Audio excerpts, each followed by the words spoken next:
Doctor BR Ambedkar Konaseema జిల్లా అయినవిలి మండలంలో విద్యార్థినిని తోటి విద్యార్థులు మేడపై నుండి కిందకు తోసివేశారు. ముక్తేశ్వరంలో ఉన్న వైబీఎస్ అండ్ బీఆర్ఎస్ ఎం నర్సింగ్ కాలేజీలో నర్సింగ్ మొదటి సంవత్సరం చదువుతున్న విద్యార్థిని పల్లవిని తోటి విద్యార్థులు తోసివేశారు. ఉదయం బ్రష్ చేసుకుంటున్న సమయంలో తనను 2వ అంతస్తుపై నుండి గంటివేశారని పల్లవి చెబుతోంది. తీవ్ర గాయాల పాలై కాలు, చేయి 3 చోట్ల ఎముకలు విరగడంతో విద్యార్థినికి అమలాపురం ఏరియా ఆసుపత్రిలో చికిత్స అందిస్తున్నారు.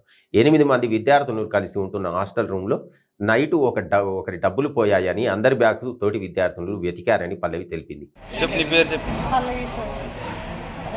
గొడవైంది సార్. అదే డబ్బులు పోయిననేసి గొడవైంది సార్. అందరి బ్యాగ్లో చెక్ చేశారండి. మార్నింగ్ నేను బ్రష్ చేసి స్నానం చేసి నింటున్నాను సార్ అక్కడ వాష్రూమ్ దగ్గర. ఎవరికి గంటేశారండి. పడిపోయానండి. తర్వాత నాకు తెలియదు. ఎవరు వింటారండి? తెలియదు సార్. ఎంతమంది అంటే మీరు?